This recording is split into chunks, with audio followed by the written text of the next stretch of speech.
வணக்கம். இன்றைய பதிவில் நாம் திருவள்ளுவர் இயற்றிய திருக்குறளின் காலம் அறிதல் அதிகாரத்தின் 3வது குறளை காண இருக்கிறோம்.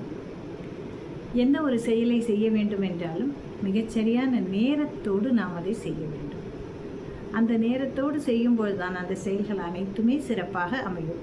எல்லாத்துக்கும் ஒரு நேரம் இருக்கும். தூங்கி எழுந்திரிக்கணும்னா இந்த நேரம் எழுந்திரிக்கணும், சாப்பிடணும்னா இந்த நேரத்தில் சாப்பிடணும், பணிக்கு செல்ல வேண்டும் என்றால் இந்த நேரத்தில் பணிக்கு செல்ல வேண்டும், படிக்க வேண்டும் என்றால் இந்த நேரத்தில் படிக்க வேண்டும், உறங்க வேண்டுமென்றால் இந்த நேரத்தில் உறங்க வேண்டும் அப்படின்னு நம்மளுடைய நாளானது ஒவ்வொரு நேரத்தையும் மிகச் சரியாக கணித்து வைத்திருக்கிறது. அதன்படி நாம் நடந்தால் நம் ஆரோக்கியம் மேம்படும், வாழ்வின் செயல்கள் மேம்படும், நிம்மதியாக இருக்கும்.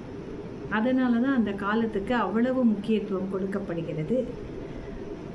ஆனால் பெரும்பாலானவர்கள் ஒரு சின்ன சாப்பிட வாங்க அந்த நேரத்தில் கூப்பிட்டா கூட என்ன சொல்லுவாங்க, 2 நிமிஷம் போட்டோம், 5 நிமிஷம் போட்டோம் அப்படிம்பாங்க. அந்த 5 நிமிடமோ 2 நிமிடமோ போயிட்டால் திரும்பி வராது அப்படிங்கிறது மரமண்டிக்கு உரைக்கிறது இல்லை.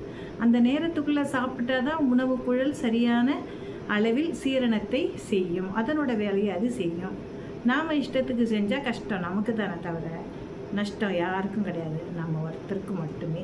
இதை புரிந்துதான் அவர் காலமறிதல் அதிகாரத்தை மிகச்சரியாக கணித்திருக்கிறார். இந்த திருக்குறள் 3வது திருக்குறளை நாம் பார்க்க இருக்கிறோம். அருவினை என்ப உளவோ, அருவினை என்ப உளவோ, கருவியான் காலம் அறிந்து செயின்.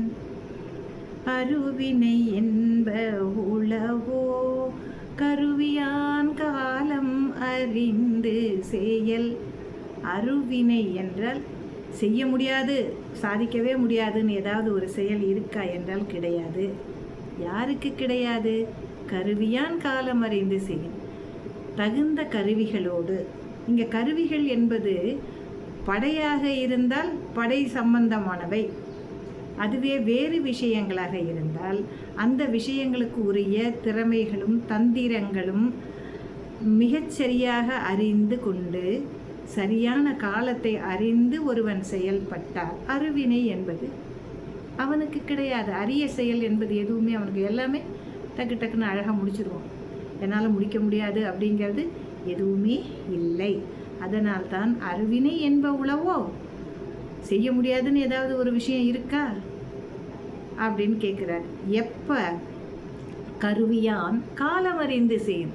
அதற்கு உரிய உபகரணங்கள், போர்க்கருவிகள் அல்லது திறமைகள், தந்திரங்கள், சொல்லாடல், இது எல்லாமே மிகச்சரியாக இணைத்து மிகச்சரியான காலம் ஒன்று இருந்தால் அதில் நாம் அந்த பணியை செய்யும் பொழுது செய்து முடிக்க முடியாது என்ற செயல்கள் எதுவுமே இல்லை என்கிறது வள்ளுவம்.